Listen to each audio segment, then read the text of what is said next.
Hi everyone, welcome to another episode of PKM Weekly. So lots of updates this week, and why don't we just get to it?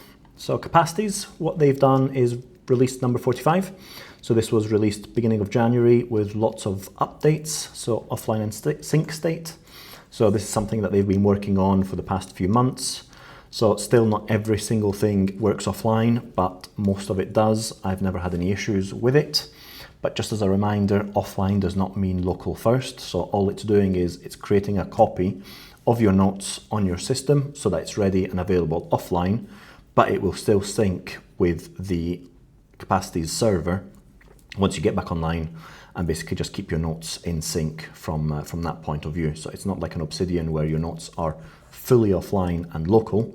It's just creating a copy offline for you so that you can use it when you are not connected to the Wi-Fi or have no connectivity.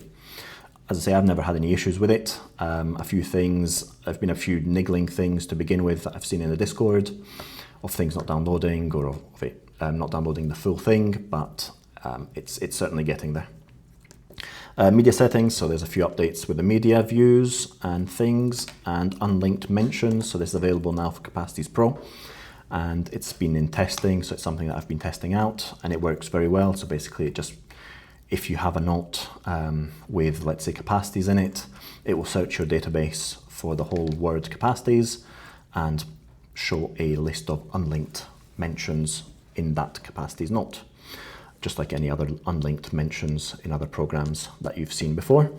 And then various different team news that they had, so you can find the full post here, and you can just see what their thinking is, what's the status of it, the comments that they have, there's the unlinked mentions on how it works, and the various different team news that they have going on. So it's certainly coming along nicely, so do keep an eye on that one. And the flip side is Capacities. So a new user has been using Capacities for a little bit, and they like the app, but there's a few limitations. So tasks, they were wanting to keep their tasks within the PKM tool, but Capacities doesn't seem to work to the extent that they would like to. Obviously, Capacities is not a task manager as such. It's a tool that you can do various different things in. But if you want a fully fledged task manager, Todoist, Tick, amongst various other apps may work better for you. Windows, I couldn't install the app, so I suspect it was blocked because of the signing of the Windows app. So it comes up that it's not yet trusted, just with any other release of these new apps. It just takes a little bit of time for Windows to sign it, so that might be the issues. I've never had any issues downloading it or installing it. And the pricing is very high. If we look at the pricing very quickly, free, and you've got a lot of things that you can do for free, or $9.99 a month, or $12.49 a month if you want the Believer. Obviously, the Pro one has things that you cannot do in the free one, and the Believer one has things that you cannot do in the Pro one, although it's mostly just access to beta features and updates. So there are a few things here. Obviously, $9.99 may be a bit pricey, but if that is the case and you are a student, do get in touch with them, as they were more than willing to help out. So if you are like OP, where you think the price is too high for your country, or if you are a student, do get in touch with the Capacities team, as they're very receptive. And they're basically saying, well, because of these three issues, I might have to look elsewhere. There is quite a few number of comments, so tasks are coming, or they are planned in the Capacities app. The Windows one, I'm not sure really that's Capacities that can do much with it. Just have to wait for Windows to sign it. And the pricing, as I say, if there is something that the Capacities team will do, I'm sure they'll look into it. But have a look through the responses as well, as there's quite a few other comments that may assist. Logseq, so a few things that they've been working on of late. Multiple column sort, freeze columns, and match any filter. What we can do is just have a very quick look through all of them. So the match column ones, sort columns, is basically you can choose which column to sort first, which column to sort second, and then you can play around with the order that the columns are sorted in. So very useful in a table view. freeze columns or pin columns. If we just have a quick look at this one, what this allows you to do is basically you can pin the column that you want and basically it moves them to the left, and then you can scroll along the table that you have or the query so you can see the full data without losing context. And last but not least was match any or all. So in this one, it's got priority is low and doing, and it wants you to match all filters. And what you can do is you can tweak it to match any filter. So basically, you can play around then with to what level of granularity you want the filters to apply. Is it all of them, one of them, or not? So definitely coming along very nicely. So well done to Tiensen and the team, and can't wait to see that one improving.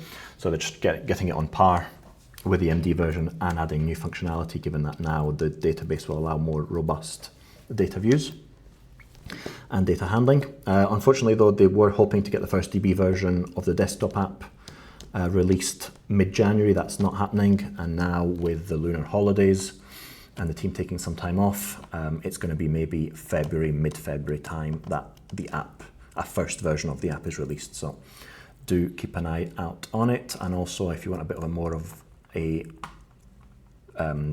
detailed narrative of what's going on, what's the state of it, you can check out this post by CLD Walker, and he's basically just keeping the GitHub and the description of where they're at updated. This was earlier last week I should say, and you can see various different things of where they're at, what still needs to be done, and what the current status of various different things are.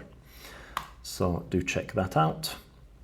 This was an interesting one. So OP wants to use Logseq for IT, so basically tracking tickets, assets and knowledge. Quite a few responses in the Reddit post of how you might go about doing it. So if this is you, or if you're interested in something like this, do check it out, because there's a lot there.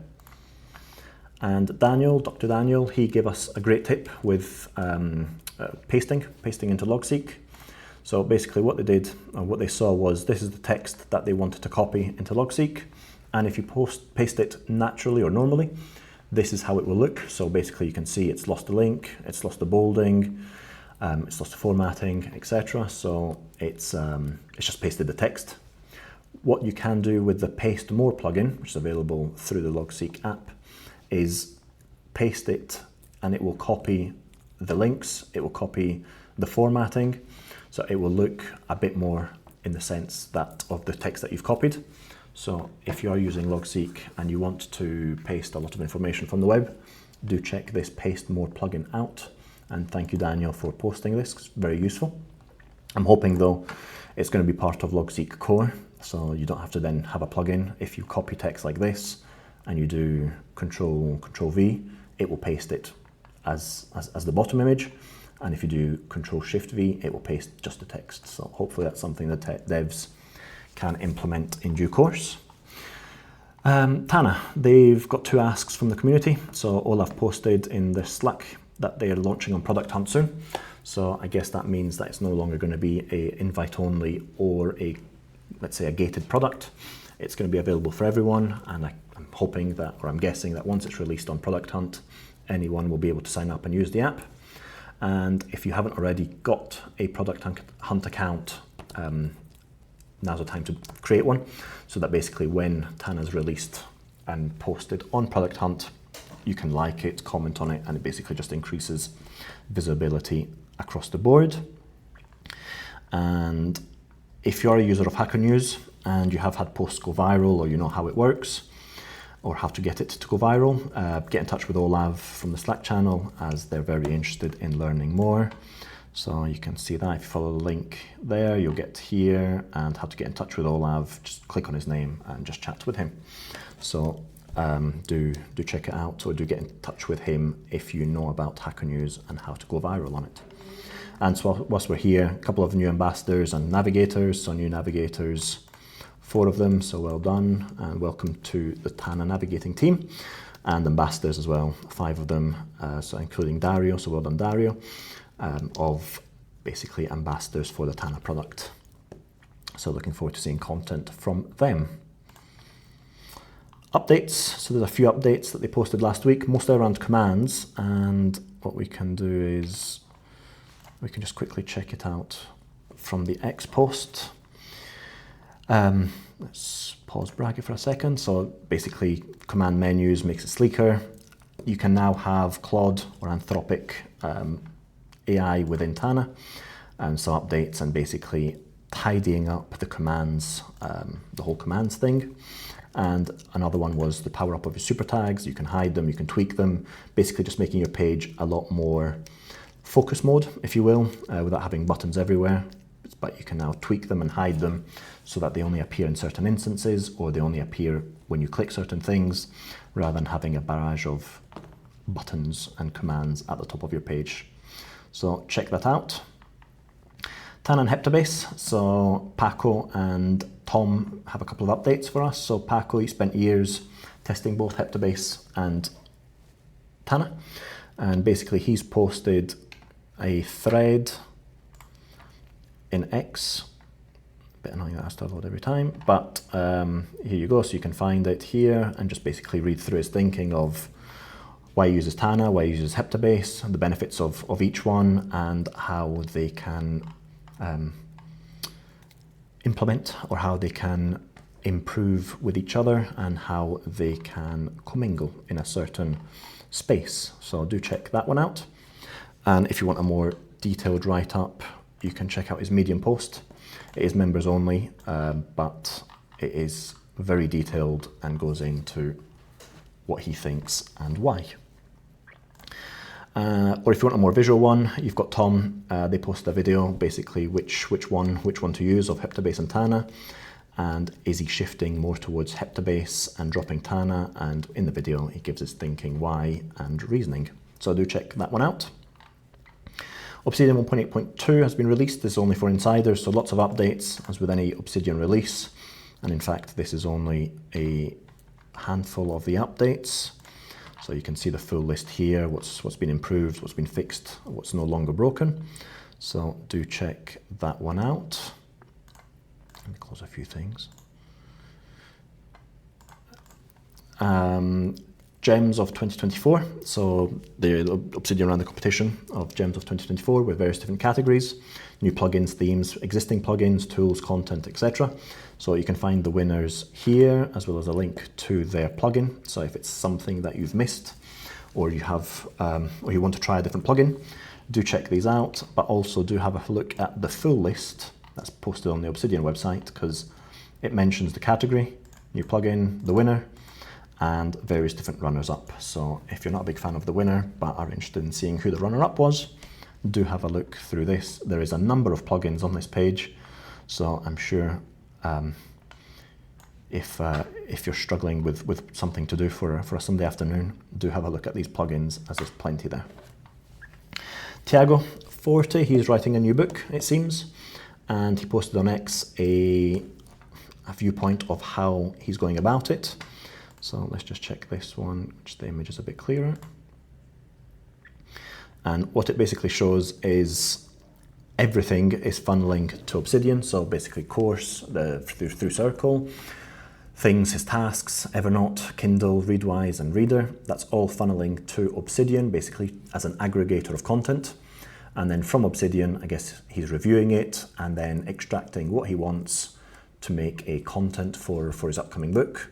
So you can have everything in one place, tweak it, sort it, align it as he wants, and create the book outline, and then basically create the book manuscript. And he also then does comment on it of basically, here's his workflow, and in general just gives comments on why he's using Obsidian. So definitely worthwhile checking that out in a bit more detail if you're also writing a book, or if you want to get ideas of how to structure your notes. And an ode to Obsidian. So OP's been using Obsidian for about 3 years, and they basically just posted the video of why they think it's the best tool.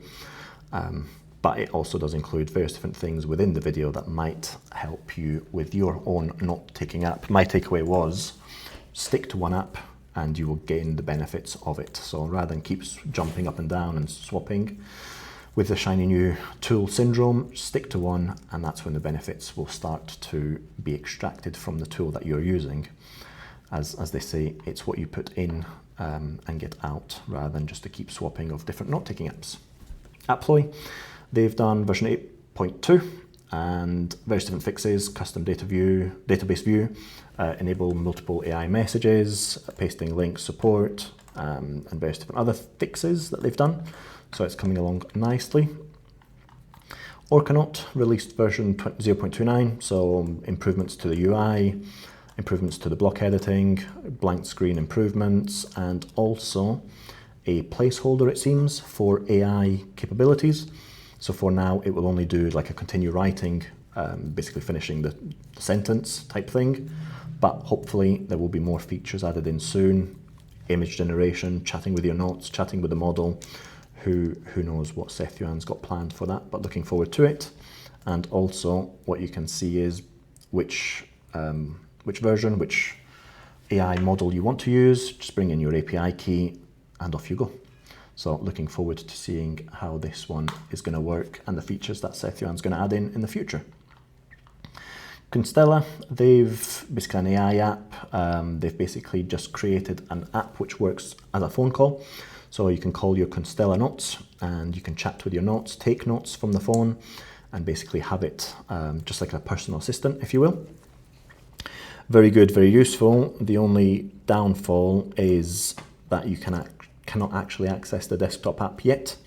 So it's there's heavy demand. So until you get invited, you cannot really do much with the Constella desktop app itself. But hopefully that's going to be fixed soon, and at least then can test it out properly. So keep an eye out on that one. Heptabase, now this is an interesting one because Heptabase are going full steam ahead. So you've got daily notes, you've got the canvas, you've got the PDF annotating, you've got podcasts, videos, links, etc. And now they've also added tasks in the mobile app. So you can swipe left and right to basically complete or reschedule your to-dos. And I won't go through the detail because Antoine does a great job. So do check this video out from Antoine. Basically goes through it and tests the note-taking app on his mobile and to show you how it works. So well done to the Heptabase team. It's an app that's certainly taking shape with a lot of features. Tangent, so this is an interesting one. Let's close a few things, it's gone a bit crazy. So this is not the previous Tangent notes that you may be aware of. This is a new one, and it's basically a browser. It seems like it's a browser by itself, where it will take the various different open tabs that you have, read through the tabs, and create a note from those tabs in a succinct way. Everyone. So that you can then do whatever it is that you want to do with them. So this is a tab that's basically focusing on Tokyo, what to do in Tokyo, first timer. It's got Reddit, various different news articles, various different other blog posts. You can see she right clicks, presses the button, and that basically creates a succinct notes on the side of these tabs that were open. And then from that, you can then play around with it in a bit more detail. So if you want to get a little bit more and expand what there is, obviously check out this video in your own time because it does go through the detail of how it works, but you can see she basically added a bit more recommendations to the food section of what to do by chatting with the AI model. So it seems to be very good.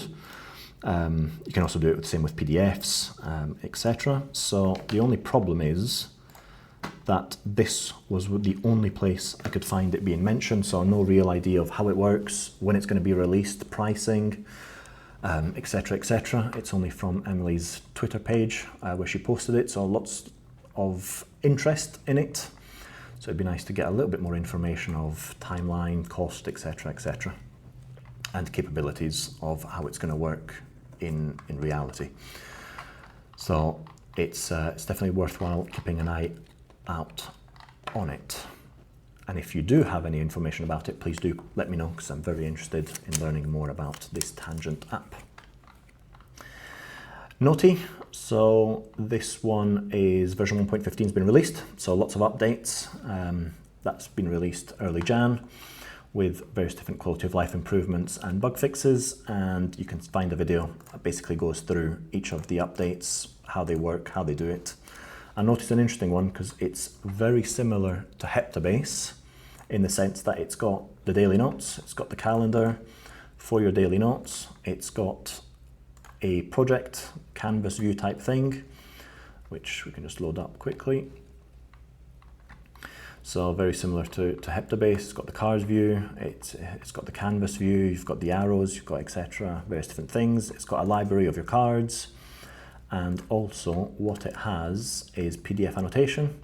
So you can find the PDF, and let's just zoom in a little bit. Let's highlight this, and then that will create a highlight, and then you can obviously add your own notes to the highlights that you create. And then you can find the highlights here if they're linked to a project, if they're not linked to a project. So there's a lot going on with this app, lots of updates being implemented. So I'm going to play around with this app in the coming week or so and post a more detailed review of it, because I think there's a lot going for it. And in terms of pricing, it is very reasonable. Pricing, so you've got the Windows and the Mac app. Free, so 3 projects, 100 cards, annotate 3 PDFs, 3 videos. It is a bit limiting for a free version, let's say. I mean, 3 projects is okay. The 100 card limit, I think you'll reach that fairly quickly. 3 PDFs, it's debatable. If you're a PDF user, obviously you're going to use those 3 up very quickly. But there is enough there. I'll probably call it a free trial version rather than a free version. But you've got the Desktop Pro. It's a pay once license, so $49, and you've got various things, unlimited projects and cards. Basically, let's say you can use the app in full with 2 devices, and if not, $99, which again is pay once. That's it, $99, includes everything in the previous plans, plus various different other things available. So keep a lookout on this one, because I will post a little bit more on Noteey, because I think it's got a lot of potential, and the devs are very receptive, as they are with all apps, but it's something that's definitely worthwhile keeping an eye on. So that was it for this week. So thank you very much for being here, and I shall see you next week. Thanks, bye.